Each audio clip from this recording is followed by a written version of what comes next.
Hola, mi nombre es Ines. Hoy día voy a compartir con ustedes sobre qué cosa es FlipClassroom y cuáles son sus pilares. Voy a apoyarme de esta tableta para poder hacer las presentaciones. Como todo, tiene un origen. En el caso de Flip, esto se inició en el 2007 con dos profesores como ustedes, profesores de química llamados Berman y Sams. Estos profesores empezaron a cuestionarse de cómo hacer para que sus alumnos que pierden clase, ya sea porque están enfermos o porque tienen que trasladarse a alguna competencia de colegio o porque tienen que participar en alguna actividad fuera familiar, cómo hacer para que no pierdan las clases. Y empezaron a grabar sus clases, a grabar sus exposiciones, pero también a compartir sus presentaciones con algunas notas. Y esto lo subían en un inicio al YouTube y vieron poco a poco cómo empezaba a cambiar la dinámica de sus clases, los profesores que participaban, pero también, sobre todo, los alumnos empezaban a interactuar más en clase, empezaban a participar más en clase, se mostraban más interesados y podían enriquecer la experiencia. Y así nació el enfoque o la metodología o el concepto Flip Classroom a partir de profesores que tuvieron un problema y plantearon una innovación. ¿Qué cosa es Flip? Yo hago Flip. Flip está apoyándome a la metodología que estoy haciendo al curso. Quiero compartir con ustedes este video que muestra realmente cómo diferenciar una clase bajo un modelo tradicional con enfoque más expositivo a una clase con una metodología Flip. Hey guys. Hey Bo. Hi Bo. Flippin' physics. Ladies and gentlemen, the bell has rung, therefore class has begun, therefore you should be seated in your seat, ready and excited to see the difference between a traditional and a flipped AP Physics C class. AP Physics C. Calculus. Sounds like fun. Maybe someday. Absolutely. On your left is a traditional classroom, and on your right is a flipped classroom.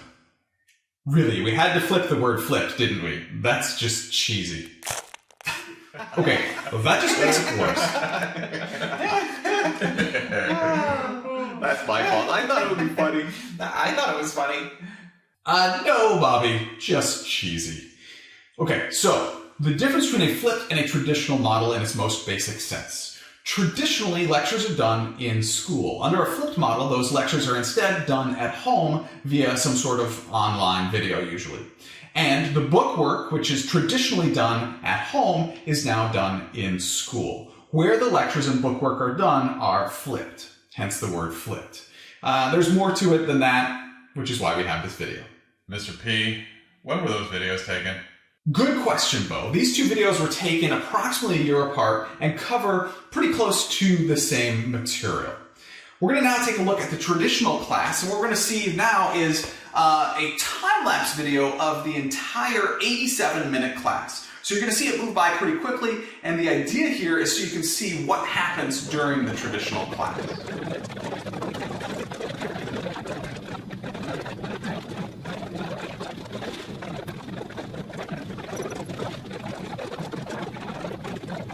Actually, let's pause with 1 minute left in class to show you the only thing that we did in this traditional class that was not lecture. One formative assessment. What is funny about this is that in the flipped class, we actually started where the traditional class ended because the students had already received this lecture at home. In fact, in the flipped class, we had time for 2 formative assessments instead of just 1, and we also had time for a summative assessment in the form of a quiz. Awesome. More time for quizzes. Yeah, awesome. I agree. Guys, remember that quizzes aren't just for grades. Quizzes also help teachers keep track of what students are or are not understanding. However, the main thing a flipped class provides is time for the students to work to understand the material, while the teacher is there so that they can ask the teacher questions in a small group setting. And because the teacher is able to communicate with the students more, the teacher is more aware of the students' understanding of the material. You can see how in the flipped class, the students are continually asking me questions as I wander about the room. Oh, and while students are asking questions in the flipped class, you can see that in the traditional class, I've actually rewound it so that you can watch me lecture, lecture, lecture. That's pretty cool. There's more time for asking questions about the homework problems. Actually, we have to call it bookwork now because it isn't primarily done at home anymore. And some of these students aren't just working on bookwork, they are also working to finish up a lab that we took data for in the previous class. In a traditional classroom, they would have to complete the lab at home. However, because there's more time in a flipped class, they can ask the teacher questions during class about analyzing the data from their labs. I found that this makes students more efficient in their work because they spend less time at home spinning their wheels when they don't understand something. Notice that sometimes I did still need to stop everyone and talk to the group as a whole, perhaps to cover something that I thought that a lot of people were not understanding. Another thing to notice is that the two videos were taken from completely different perspectives. The different camera locations are necessary because traditional teaching is more teacher-centered, whereas flipped teaching is more student-centered. This is because traditionally the teacher is standing at the board for most of the class. However, when the class is flipped, the teacher spends most of their time with the students at the lab tables and desks. One thing that you may not have noticed in the traditional lecture was that there was a demonstration. Let's skip to that for a moment. Now, there is a major difference in the way demonstrations can be done in a flipped class. The students have already seen the demonstration at home, and in class, they get an opportunity to see the demonstration up close. They can touch the demo, and they can ask questions about it in a small group setting, which is a lot more comfortable. Also, we had time to do a second demonstration in the flipped class that only sometimes in the traditional class we had time to do. Again, this was because the flipped class allows more time in class for things other than lecture. Oh, I also had some parents who watched the flipped lectures at home. This helped parents to know exactly what we were doing in class. Let's take a moment and just listen to the differences between the two. Again, traditional teaching is more teacher-centered, so you will hear me lecture most of the time. However, flipped teaching is more student-centered, therefore you will hear the students being actively engaged in their learning rather than passively watching me lecture. We could start with Ampere's law. Closed loop integral B dot ds equals mu naught times the current on the inside. Okay, let's see. We know B is up, ds is also up. Therefore, Okay, so they're equal to, yeah, that makes sense. I mean, I thought that they were equal. I just thought that they were in. Do I have to try this? Oh wait. In summary, the flipped...